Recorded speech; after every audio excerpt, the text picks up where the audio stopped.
Serangan Zionis Israel ke Lebanon semakin tidak terkendali. Kali ini serangan menargetkan pusat ambulans di Hanayeh, distrik Tire, Lebanon Selatan.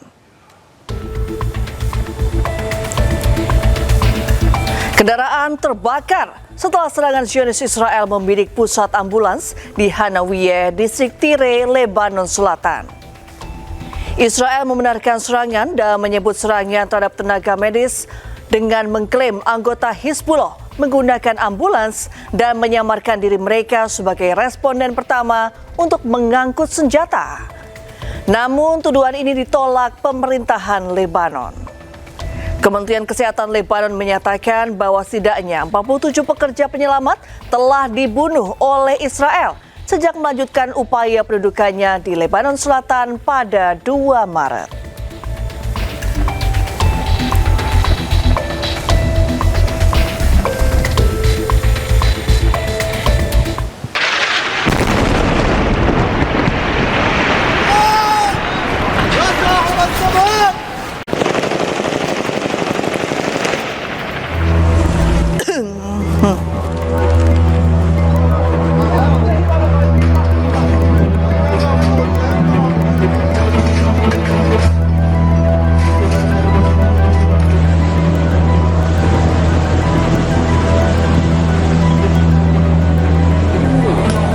התקשרתם למכבי אש? כן.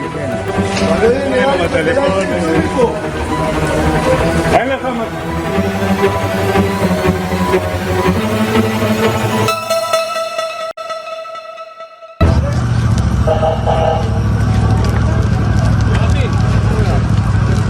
נפילה מול הבית שלי, באותו רחוב מול הבית ממש.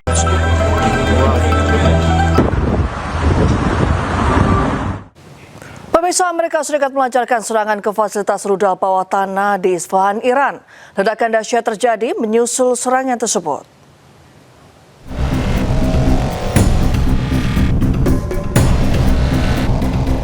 Ledakan dahsyat mengguncang Isfahan, Iran usai serangan Amerika Serikat yang menargetkan fasilitas rudal bawah tanah. Kilatan cahaya dari ledakan menerangi langit malam Isfahan disusul suara dentuman keras yang terdengar hingga ke seluruh penjuru kota. Warga setempat pun terkejut ketika sejumlah bom penghancur bunker dijatuhkan di kawasan pegunungan di dekat pusat kota Isfahan yang diduga menjadi lokasi fasilitas pengembangan dan penyimpanan rudal Iran. Komando Pusat Amerika Serikat CENTCOM pun merilis rekaman video yang menunjukkan pasukan AS menjatuhkan amunisi presisi ke target militer bawah tanah di wilayah Iran. Hingga kini belum ada keterangan resmi dari pihak Iran terkait tingkat kerusakan maupun jumlah korban terdampak. Ketegangan di kawasan diperkirakan semakin meningkat seiring konflik antara AS Israel dengan Iran yang terus berlanjut.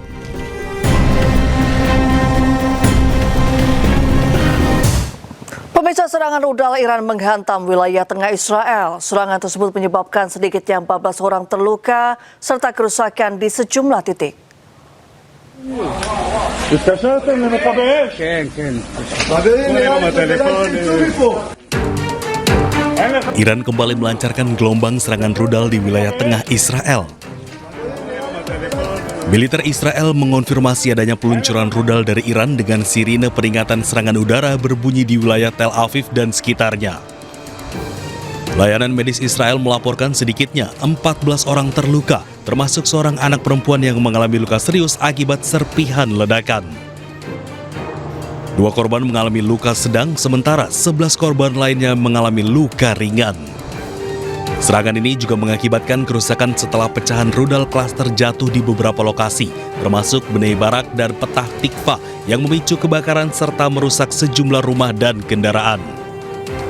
Militer Israel menyatakan ini merupakan peluncuran rudal pertama dari Iran dalam hampir 20 jam terakhir.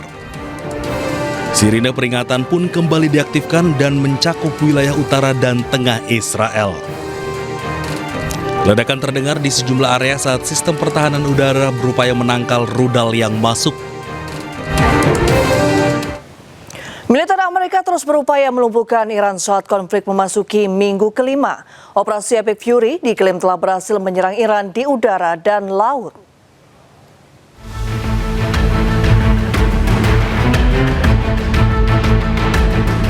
Perang Timur Tengah memasuki minggu kelima. Centcom Amerika Serikat mengklaim memiliki kemajuan yang tak terbantahkan dalam menghilangkan kemampuan Iran. Amerika terus menyerang Iran di udara, laut, bahkan luar angkasa.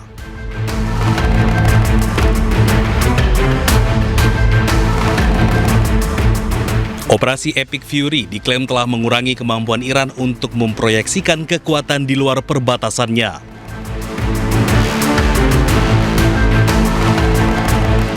Militer Amerika Serikat tak lagi melihat angkatan laut Iran berlayar dan pesawat Iran terbang. Terbukti dari sistem pertahanan udara dan rudal Iran sebagian besar telah hancur. Amerika mengoperasikan pertahanan udara aktif paling canggih dengan tujuan untuk mencegat serangan rudal dan pesawat tak berawak.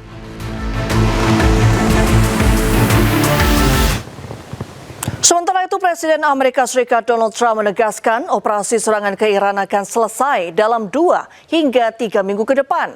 Amerika Serikat juga memastikan tujuan utama operasi ini adalah menghancurkan nuklir Iran.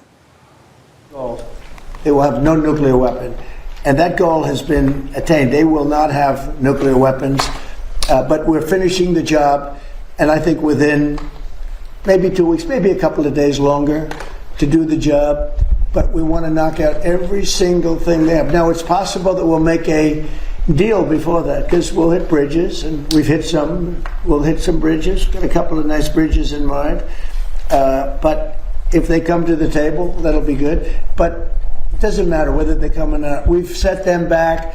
It'll take 15 to 20 years for them to rebuild what we've done to them. They have no Navy. They have no military, they have no air force, they have no telecommunications, they have no anti-aircraft systems, they have no leaders. You know, their leaders are all gone. That's why we have regime change. We have nice new leaders. Peter? Israel kembali melancarkan serangan udara ke sejumlah bangunan di pinggiran selatan Beirut, Lebanon. Serangan terjadi di tengah konflik Amerika Serikat Israel terhadap Iran.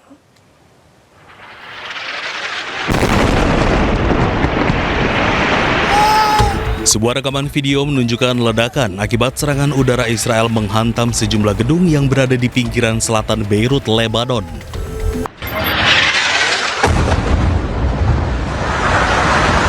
Sebelum ledakan tersebut telah diberi peringatan evakuasi.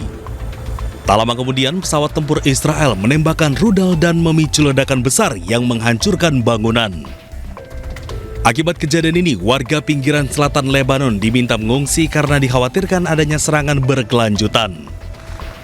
Serangan ini terjadi di tengah konflik Israel dan Hizbullah yang telah menewaskan ribuan orang di Lebanon dan lebih dari 1 juta orang mengungsi. Eskalasi ini menyusul serangan gabungan Amerika Serikat Israel terhadap Iran. Serangan Zionis Israel ke Lebanon semakin tidak terkendali. Kali ini serangan menargetkan pusat ambulans di Hanayeh, distrik Tire, Lebanon Selatan. Kendaraan terbakar setelah serangan Zionis Israel membidik pusat ambulans di Hanawiyeh, distrik Tire, Lebanon Selatan. Israel membenarkan serangan dan menyebut serangan terhadap tenaga medis dengan mengklaim anggota Hizbullah menggunakan ambulans dan menyamarkan diri mereka sebagai responden pertama untuk mengangkut senjata. Namun tuduhan ini ditolak pemerintahan Lebanon. Kementerian Kesehatan Lebanon menyatakan bahwa setidaknya 47 pekerja penyelamat telah dibunuh oleh Israel sejak melanjutkan upaya pendudukannya di Lebanon Selatan pada 2 Maret.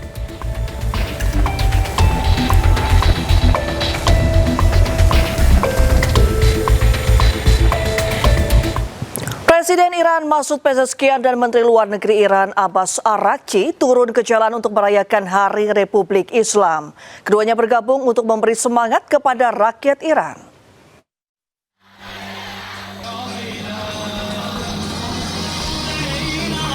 Pada peringatan Hari Republik Islam, ribuan orang padati kota Teheran, Iran di tengah perang melawan Amerika Serikat dan Israel.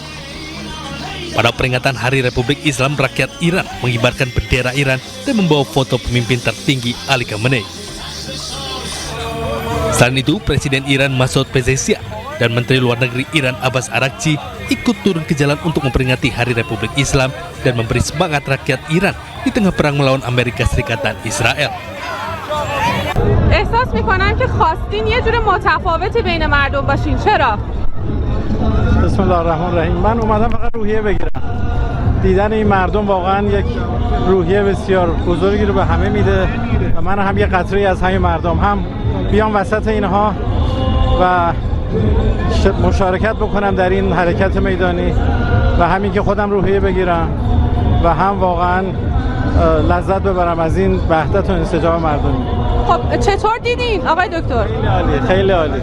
واقعا قبطه میخوره آدم به این مردمی که انقدر با انگیزه، با حرارت، با روحیه بسیار بالا دارن اینطوری برای کشورشون فداکاری میکنن، حفاظت میکنن، پایداری میکنن، انسجام اجتماعی رو حفظ میکنن. خدا قوت به همش. Pada peringatan hari jadi ini, pemerintah Iran akan mengadakan upacara resmi, pidato, demonstrasi publik, dan beberapa acara yang menampilkan pertunjukan militer. Israel menolak bergabung dengan Amerika Serikat untuk melakukan serangan darat ke Iran. Sementara itu, Iran menyiapkan pasukan elit untuk menghadapi perang darat.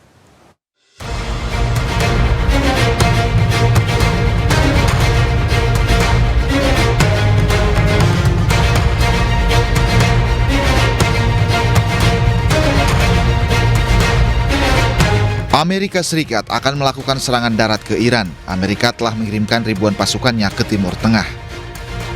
Namun Israel menolak terlibat dalam rencana invasi darat yang akan dilakukan Amerika Serikat tersebut. Dikutip dari Middle East Monitor, laporan ini muncul ketika rencana militer AS terkait operasi darat menjadi sorotan.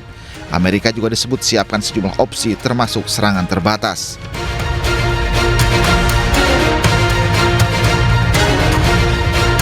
Di sisi lain, Iran tak gentar menghadapi pasukan Amerika Serikat. Iran merilis video terkait kesiapan pasukan militer mereka yang siap menghadapi pasukan Amerika. Juru bicara Markas Besar Pusat Hatam Al-Anbiya Iran mengatakan para komandan dan tentara Amerika akan menjadi santapan lezat bagi hiu-hiu di Teluk Persia. Harian media cetak Tehran Times juga menampilkan headlines "Welcome to Hell" atau "Selamat datang di neraka". Pesan ancaman tertulis di Tehran Times, pasukan Amerika Serikat yang menginjakan kaki di Iran akan kembali dalam peti mati. Israel menolak bergabung serangan darat ke Iran. Menurut pengamat militer dari Lembaga Kajian Center for Intermediate and Diplomatic Engagement atau SIDE, Anton Ali Abbas, Israel dan Amerika Serikat beda kepentingan menghadapi perang Iran. Ya, pertama bagi saya ini tidak mengherankan karena pada invasi Amerika Serikat ke Irak tahun 2003, Israel juga tidak memberikan kontribusi yang signifikan terkait pengiriman pasukannya. Kontribusi Israel itu justru hanya untuk misalnya intelligence sharing, lalu juga terkait penggunaan teknologi gitu ya. Jadi sebatas itu tahun 2003. Jadi ketika hari ini juga kemudian Israel memberi sinyal untuk ketidakterlibatan, itu juga bagi saya juga tidak mengherankan karena memang apalagi kalau kita menyitir pidato Netanyahu beberapa waktu lalu, mereka memang lebih concern pada bagaimana kemudian perluasan wilayah Israel daratan dalam hal ini adalah untuk mengambil alih beberapa wilayah yang dimiliki oleh Lebanon yang memang berbatasan dengan Israel. Jadi memang bagi saya ada interest yang berbeda antara Amerika Serikat dan Israel dalam hal ini ketika bicara tentang serangan darat. Jadi Israel tidak melihat bahwa kontribusi terhadap serangan darat yang akan dipimpin oleh Amerika Serikat itu mewakili kepentingan nasional mereka, gitu. Jadi saya tidak melihat, walaupun mereka juga aware bahwa Iran itu adalah salah satu pihak misalnya yang menginginkan negara mereka dihapus. Itu kan yang yang mereka seringkali gembor-gemborkan gitu. Itu Mas Gede. Jadi masalah untuk Amerika Serikat, apa ada potensi friksi di dalamnya antara Amerika Serikat dan Israel? Saya sih melihatnya memang berbeda kepentingan saja, beda kepentingan. Kalau misalnya Amerika Serikat, apalagi Trump sudah memberikan memberikan pesan bahwa enak juga nih kalau kita bisa mengambil minyaknya milik Iran misalnya. Jadi bagi saya memang ada perbedaan kepentingan, perbedaan kepentingan yang dimiliki oleh Israel dan Amerika Serikat. Itu yang tentu saja bagi saya kemudian menjadi pertanyaan, apakah kemudian kalau Amerika mundur dari gelanggang ini, kemudian lantas perang akan berakhir? Nah ini kenapa? Karena tentu saja apakah kemudian Israel dalam hal ini juga punya kepentingan yang sama-sama ingin mundur. Karena kalau misalnya Israel tidak ingin mundur, maka perang akan tetap terjadi. Nah ini yang kemudian akan menjadi menarik untuk kita cermati dalam beberapa hari dan pekan ke depan. Pemirsa, Menteri Luar Negeri Tiongkok Wang Yi bertemu dengan Wakil Perdana Menteri dan Menteri Luar Negeri Pakistan Muhammad Isyakdar. Pertemuan di Beijing ini membahas upaya deeskalasi ketegangan di Timur Tengah pada hari Selasa. Kedua pihak mengajukan inisiatif 5 poin untuk memulihkan perdamaian dan stabilitas di wilayah Timur Tengah. Inisiatif ini mencakup penghentian segera permusuhan dan dimulainya perundingan perdamaian, serta jaminan keamanan jalur pelayaran dan target non-militer. Kementerian Luar Negeri Tiongkok Wang Yi menyatakan dukungan untuk upaya perdamaian Pakistan di kawasan tersebut. Pertemuan tersebut merupakan tindak lanjut dari pertemuan puncak para diplomat tinggi dari Pakistan, Arab Saudi, Turki, dan Mesir di Islamabad pada hari Senin.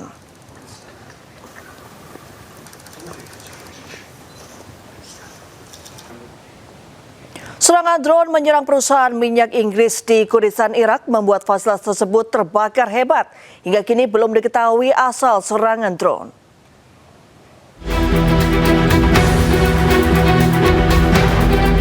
Kebakaran hebat terjadi setelah sebuah fasilitas minyak utama milik Castro asal Inggris di Erbil bagian timur Kurdistan Irak terkena serangan pesawat tak berawak drone.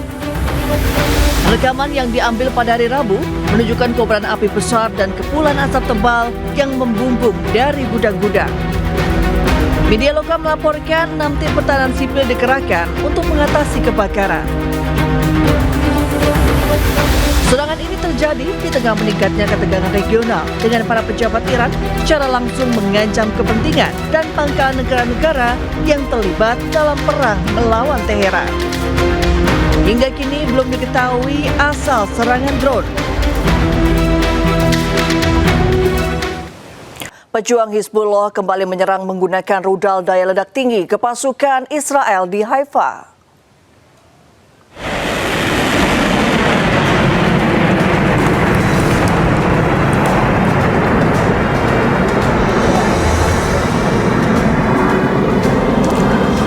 Rudal Hizbullah terus diluncurkan oleh pejuang Hizbullah ke Israel.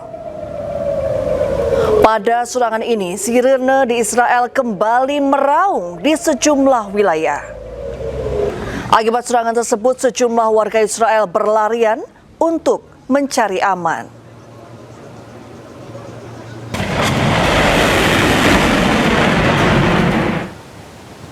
Sejumlah kendaraan hangus akibat serangan Israel di Beirut, Lebanon. Akibat serangan tersebut, 5 orang dilaporkan tewas dan 21 lainnya luka-luka.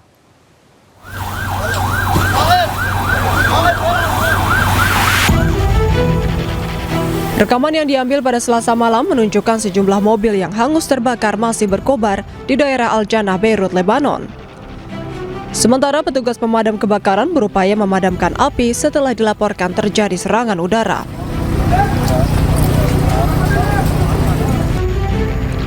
Menurut media Lebanon, pasukan Israel menargetkan konvoi kendaraan di daerah Al-Janah di sisi utara pasar Al-Rausha. Akibat serangan tersebut, 5 orang tewas dan 21 lainnya luka-luka. Panglima TNI Jenderal Agus Subianto menyambangi rumah duka anggota TNI yang gugur di Lebanon, almarhum Kapten Infanteri Zulmi Aditya Iskandar di kota Cimahi, Jawa Barat. Panglima TNI memastikan almarhum akan menerima kenaikan pangkat luar biasa dan sejumlah hak-hak lainnya.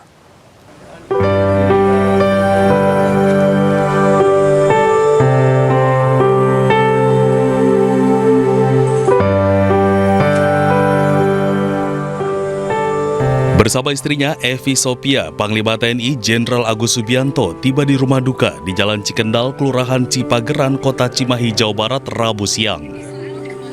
Kedatangan Panglima TNI disambut langsung keluarga almarhum Infanteri Zulmi Aditya Iskandar, TNI yang gugur di Lebanon. Suasana sedih menyelimuti rumah duka saat Panglima TNI bertemu istri dan ayah almarhum. Menurut Panglima TNI, almarhum Zulmi dan 2 prajurit TNI yang gugur dalam misi perdamaian di Lebanon akan menerima kenaikan pangkat luar biasa atau KPLB dan sejumlah hak-hak lainnya. Tentunya kami akan memberikan hak-haknya kepada prajurit yang gugur. Yang pertama akan memberikan KPLB kepada seluruhnya, dan kemudian hak-hak yang lain dari Asabri mungkin 350 juta akan diberikan, kemudian juga beasiswa untuk anaknya 30 juta. Sekolah anaknya juga akan kita perhatikan sampai nanti besar.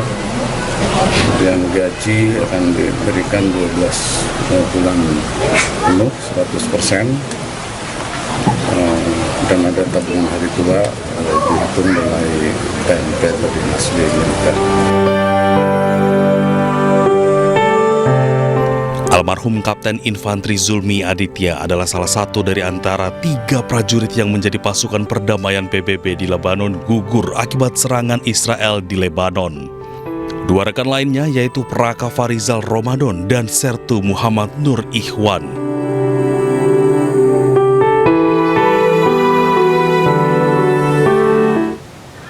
Pemirsa, suasana duka menyelimuti keluarga Kapten Infanteri Zulmi Aditya di rumah duka di Kampung Cikendal, Cimahi, Jawa Barat.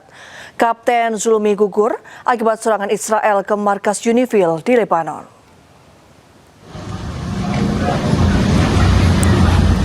Sejumlah kerabat almarhum Kapten Infanteri Zulmi Aditya terus mendatangi rumah duka di Cimahi, Jawa Barat.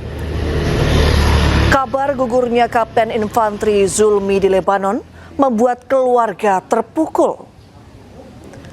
Almarhum Kapten Zulmi dikenal baik dan ramah. Diketahui Kapten Infanteri Zulmi tergabung dalam Satuan Tugas Batalion Mekanis Kontingen Garuda di Lebanon. Keluarga kini masih menunggu pemulangan jenazah dari Lebanon.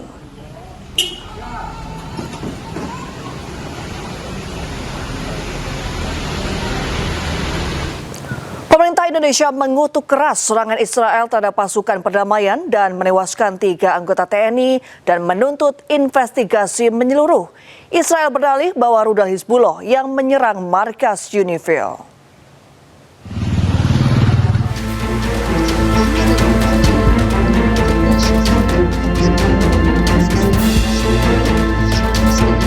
Pemerintah Indonesia mengutuk keras serangan terhadap pasukan perdamaian yang tergabung dalam misi United Nations Interim Force in Lebanon atau UNIFIL. Serangan itu menewaskan 3 prajurit TNI di tengah eskalasi konflik antara Israel dan Hizbullah di Lebanon. Akibat kejadian ini, Indonesia menuntut penyelidikan menyeluruh oleh Perserikatan Bangsa-Bangsa dan menolak segala bentuk alasan dari pihak Israel.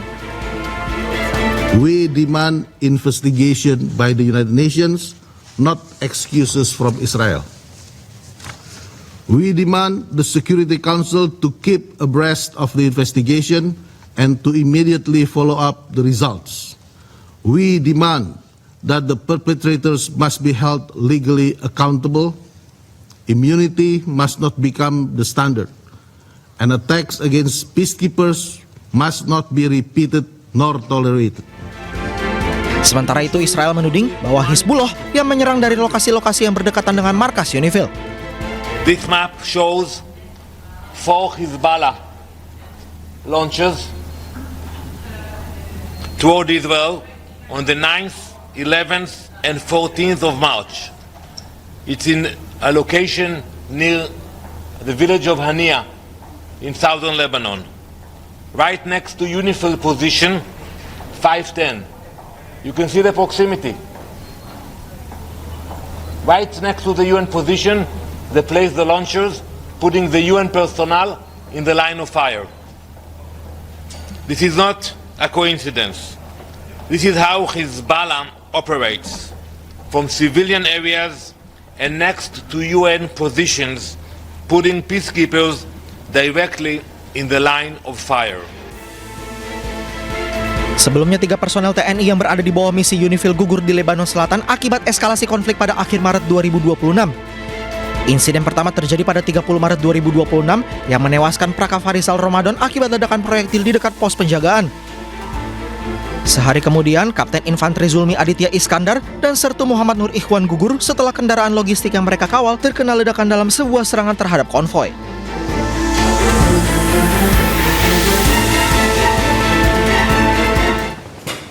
Kepala HAM PBB Volker Turk mendesak Israel untuk cabut undang-undang hukuman mati bagi tahanan Palestina.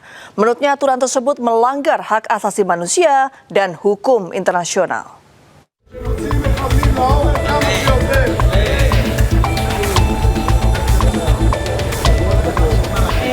Pengesahan undang-undang hukuman mati bagi tahanan Palestina oleh Parlemen Israel mendapat kecaman dari berbagai pihak. Kepala HAM PBB Volker Turk melalui akun resmi Instagram PBB mendesak Israel untuk mencabut undang-undang hukuman mati bagi tahanan Palestina. Ia menyatakan bahwa hukuman mati sangat sulit dipadukan dengan martabat manusia. Penerapannya secara diskriminatif akan menjadi pelanggaran berat terhadap hak asasi manusia dan hukum internasional. Sebelumnya, anggota parlemen Israel merayakan pengesahan undang-undang yang memberlakukan hukuman mati bagi tahanan Palestina yang dinyatakan terlibat dalam serangan mematikan di tepi barat. Kebijakan kontroversial ini disahkan dalam pemungutan suara pada 30 Maret 2026 dengan hasil 62 anggota parlemen mendukung dan 48 menolak. Melalui aturan baru ini, hukuman mati ditetapkan sebagai vonis utama dalam pengadilan militer Israel terhadap warga Palestina yang dinyatakan bersalah. Sementara itu, undang-undang hukuman mati bagi warga Palestina juga ditentang oleh warga Israel. Aksi protes tersebut terjadi di Yerusalem.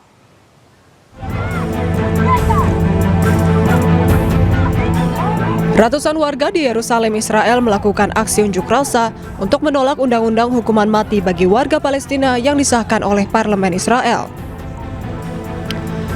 Undang-undang baru tersebut dianggap diskriminatif dan tidak manusiawi.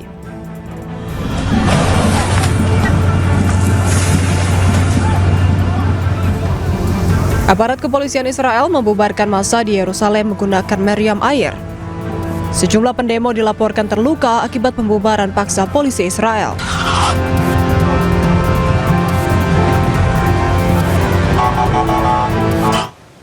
Mercy Indonesia menanggapi gugurnya 3 prajurit TNI di Lebanon. Mercy mengecam keras serangan terhadap pasukan perdamaian. Dalam konferensi pers yang digelar di Markas Besar Mercy Jakarta, Ketua Presidium Mercy, Hadiki Habib mengecam keras penyerangan yang dilakukan militer Israel terhadap 3 personel TNI yang gugur. Konflik yang terjadi menunjukkan situasi mengkhawatirkan dan melanggar prinsip kemanusiaan. Hadiki menyampaikan sejak berdirinya UNIFIL tahun 2006, saat ini kondisi Lebanon semakin memburuk dan menjadi krisis kemanusiaan global. Mercy Indonesia akan mengirim bantuan medis, baik tenaga kesehatan dan logistik untuk membantu korban yang berada di daerah terdampak. Oleh karena itu,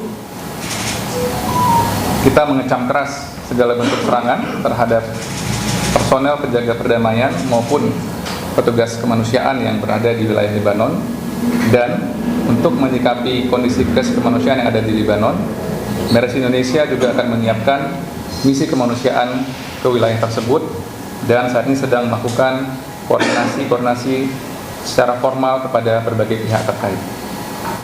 Duta Besar Republik Islam Iran untuk Indonesia berkunjung ke kediaman Presiden ke-7 RI Joko Widodo. Selain bertukar pikiran tentang situasi geopolitik saat ini, Dubes Iran juga menyampaikan bela sungkawa untuk 3 prajurit yang gugur saat menjalankan tugas di Lebanon.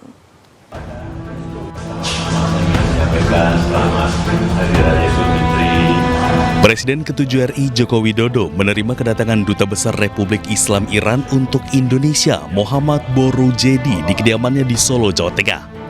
Dalam pertemuan yang berlangsung hampir 2 jam tersebut, selain bersilaturahmi, Dubes Iran juga melaporkan kondisi terkini yang tengah dihadapi negaranya. Borujedi juga menyampaikan bela sungkawa atas insiden yang menimpa pasukan perdamaian Indonesia di Lebanon.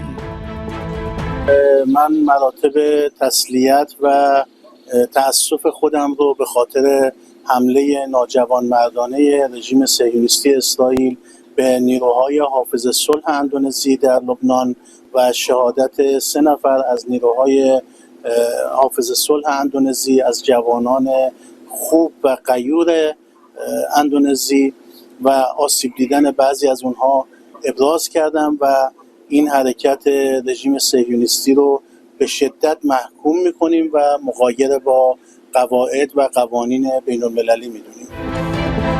Sementara Jokowi menyebut pertemuan tersebut adalah bagian dari menjaga hubungan diplomatik antar kedua negara. Ya, intinya kita ingin terus menjaga hubungan diplomatik antara Indonesia dan Iran. Saya kira ini bagus, baik untuk urusan ekonomi maupun bagus untuk urusan geopolitik. Ya, saya kira baik kampanye untuk menghentikan perang, kampanye anti perang. Saya kira dunia ini butuh sebuah dunia yang damai, membutuhkan relasi hubungan yang baik antar negara, sehingga kesejahteraan, pertumbuhan ekonomi, semuanya bisa berjalan dengan normal tanpa hambatan-hambatan. Misalnya sekarang ini semua negara kesulitan energi, semua negara kesulitan minyak, itu tidak terjadi kalau perang tidak ada. Di akhir pertemuan, kedua belah pihak menegaskan kembali hubungan yang telah lama terjalin dan bersahabat antara Republik Islam Iran dan Republik Indonesia, serta pentingnya melanjutkan dialog, memperkuat kerjasama bilateral, dan memperluas hubungan antar masyarakat kedua negara. Dari Solo, Jawa Tengah, Septiantoro, iNews melaporkan.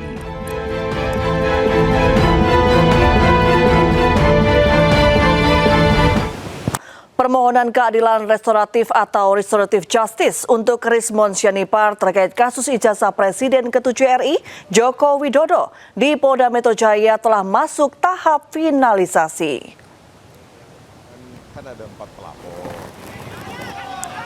Rismon mengajukan permohonan restoratif justice setelah mengakui ada kekeliruan dalam temuan penelitiannya. Ia menjelaskan adanya pembaruan hasil penelitian independen terkait digital image processing yang menjadi dasar perubahan kesimpulan dari pernyataan sebelumnya tentang ijazah Jokowi. Pihak pelapor menyambut baik itikad tersebut hingga kedua belah pihak sepakat menandatangani dokumen perdamaian pada Rabu 1 April 2026 di Polda Metro Jaya. Ya, tadi kan ada 4 pelapor. Jadi selain Pak Jokowi ada 3, yaitu Bang Andi Kurniawan, Bang Lecumanan dan Bang Maret Swekan. Jadi keempat pihak tersebut telah setuju untuk proses dilanjutkannya proses RJ untuk SP3 ya kan. Jadi intinya saya jelaskan tadi bahwa ini murni karena memang temuan saya yang memang nanti saya akan tulis supaya bisa dipertanggungjawabkan di depan mereka-mereka yang mengetahui, mereka-mereka yang memang memiliki latar belakang pengetahuan di bidang digital image processing maupun digital forensik. Itu akan saya bukukan dan itu akan saya berikan langsung mungkin ke Pak Jokowi kalau mau menerima kami di Solo maupun kepada pihak-pihak lain yang ingin kenapa sih Rismon berubah. Jadi memang alasannya memang pondasinya matematika. Ini kan semua selalu saya katakan bahwa digital image processing ini pondasinya adalah matematika tingkat lanjut, matematika kompleks. Jadi pihak-pihak yang nggak mengerti tersebut silahkan aja bernarasi, tetapi tanggung jawab saya adalah memenuhi tanggung jawab saya untuk menuliskan ulang apa sih yang salah dengan apa yang saya tulis sebelumnya di buku JWP terkait dengan resolusi, variabel geometri maupun. Keinformasi lainnya pemirsa, Majelis Hakim Pengadilan Negeri Medan vonis bebas Amsal Kristi Sitepu, seorang videografer di Sumatera Utara yang sebelumnya dijadikan terdakwa dalam kasus markup pembuatan video profil desa. Amsal sempat dituntut 2 tahun penjara oleh Kejaksaan Negeri Karo. Ini ada air mata kebebasan teman-teman. Tapi ini bukan air mata kebebasan untuk saya saja, tapi ini kebebasan untuk semua insan kreatif yang ada di Indonesia untuk tetap bisa bebas berkarya di negara kita ini. Amsal Kristi Sitepu, seorang videografer di Sumatera Utara yang dijadikan terdakwa dalam kasus markup pembuatan video profil desa di Kabupaten Karo, tak kuasa menahan haru usai divonis bebas oleh majelis hakim. Dalam putusan yang dibacakan, Amsal dinyatakan tidak bersalah. Majelis hakim juga meminta hak-haknya dipulihkan dalam kemampuan kedudukan harkat martabatnya sebagai seorang videografer. Menurut Amsal, putusan majelis hakim ini merupakan kemenangan bagi pejuang ekonomi kreatif yang ada di Indonesia. Dan di momen ini saya mau nyatakan tidak akan ada lagi Amsal lain yang dikriminalisasi dan tidak ada lain pejuang ekonomi kreatif yang dikriminalisasi di Indonesia ini. Sebelumnya JPU Kejaksaan Negeri Karo telah menuntut Amsal dengan hukuman 2 tahun penjara dan denda 50 juta rupiah serta mengembalikan kerugian negara sebesar 202 juta rupiah. Kasus ini sudah berjalan selama beberapa bulan sejak tahun 2025. Dari Medan, Sumatera Utara, Said Ilham, iNews melaporkan. Menko Polhukam periode 2019-2024 Mahfud MD menilai ada kekeliruan mendasar dalam penggunaan pasal dalam kasus yang menjerat videografer Amsal Sitepu. Menurut Mahfud, perkara yang semestinya masuk ranah perdata justru ditarik menjadi kasus pidana korupsi. Ya, kejaksaan tuh ceroboh itu. Ceroboh. Ini clear ceroboh kejaksaan. Ceroboh. Saya kemarin melihat wawancara langsung dengan kepala kejaksaannya, sepertinya tidak mengikuti kasus itu sejak awal, sehingga jawabnya gelagapan gitu. Itu sesuatu yang gimana ya, kasus yang sebenarnya dimulai dari perdata. Perdata harus ini ya. Iya, tidak ada penipuan. Iya. Kok tiba-tiba menjadi korupsi dan pasal yang digunakan juga salah. Iya kan? Dikenakan pasal 3 Undang-Undang Tipikor. Merugikan keuangan negara, memperkaya diri sendiri dengan cara melawan hukum. Satu, itu tidak ada melawan hukumnya. Yang kedua, pasal 3 Undang-Undang Tipikor itu adalah pejabat publik yang punya kewenangan untuk melaksanakan tugas publik. Dan si Tepu ini siapa? Bukan pejabat publik kok jadi tersangka gitu loh dalam kasus korupsi. Itu ceroboh semua, mulai dari intelijennya, kemudian direktur tindak pidana korupsinya, kepala kejaksaannya. Ini ceroboh betul. Kasih intelnya segala macam. Iya, ada yang bilang begini, katanya sih itu bagian dari usaha menyetor kasus. Karena di kejaksaan itu ada anggarannya, setiap kabupaten, kota itu ada anggaran untuk mengungkap kasus korupsi. Demi untuk pemberantasan korupsi seperti diarahkan oleh Presiden. Informasi selanjutnya, pemirsa, Sekretariat Jenderal DPR RI mulai memberlakukan efisiensi sebagai respons atas gejolak kenaikan harga bahan bakar minyak dunia yang berpotensi membebani anggaran pendapatan dan belanja negara.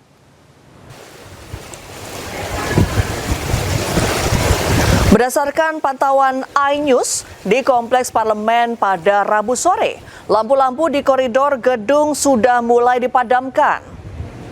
Pemadaman lampu juga terjadi di area ruang rapat yang tidak memiliki kegiatan. Tak hanya lampu, eskalator dan lift di setiap gedung yang sudah tak memiliki kegiatan juga ikut dimatikan.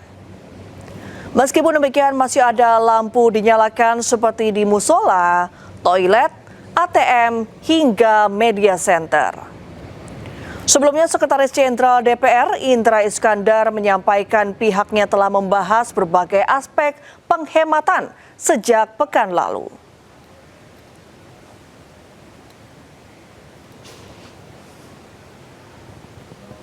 Ya, di tengah gejolak harga minyak dunia akibat ketegangan geopolitik Iran-Israel, pemerintah Indonesia memastikan tidak akan menaikkan harga BBM subsidi dan non-subsidi per 1 April 2026.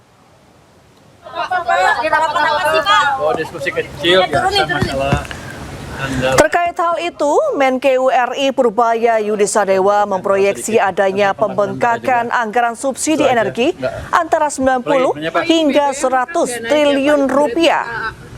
Purbaya pun menegaskan bahwa angka tersebut murni tambahan untuk pos subsidi di luar anggaran kompensasi yang memiliki hitungan terpisah. Setiap $1 per barrel naik itu. Yang tadi Bung Pak di bawah 100 itu berapa Pak? 50 sampai 90 Pak? Apa 90 Pak? Apa 100? 90 sampai 100. Oke. Pastinya itu subsidi dan kompensasi atau kompensasi aja Pak? Itu subsidi kompensasi lain-lain kan teman-teman.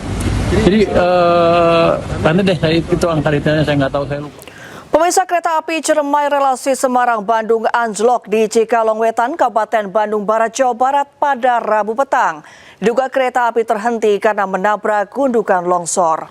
Dan pemirsa, usai sudah kebersamaan kita dalam iNews Prime hari ini. Temukan informasi-informasi terbaru lainnya di www.inews.id.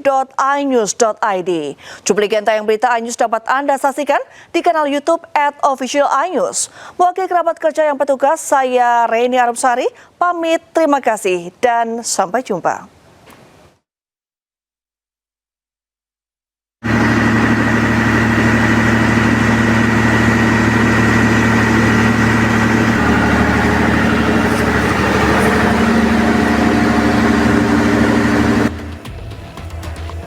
Kereta api Ciremai jurusan Semarang ini terpaksa terhenti akibat longsor di petak Maswati, Sasak Saat, Kabupaten Bandung Barat, Rabu sore. Lokomotif dan gerbong penumpang tertimpa longsor tebing setinggi 50 meter hingga menutupi rel. Diduga kereta api terhenti karena menabrak gundukan longsor. Titik longsor yang berada di jalur menikung tidak terlihat oleh masinis. Beruntung tidak ada korban jiwa, seluruh penumpang kurang lebih 500 orang berhasil diselamatkan dan dievakuasi. Namun beberapa jadwal perjalanan kereta api jarak jauh seperti Bandung-Jakarta maupun sebaliknya, kemudian kereta Serayu Purwokerto-Pasar Senen terhenti di beberapa stasiun dan tidak dapat melanjutkan perjalanan. Kronologisnya, jadi pas keretanya lagi jalan itu, karena posisinya lengkung, jadi ya tiba-tiba ada longsoran, kita nggak bisa hindarin Mas. Kita sebisa mungkin hindarin, tapi karena jarak kita terlalu dekat, kita nggak bisa terelakkan, kita menabrak. Saat ini rangkaian kereta masih tertahan karena petugas masih membersihkan material tanah longsor yang menutupi rel kereta api. Dari Bandung Barat, Yuwono Wahyu, iNews melaporkan.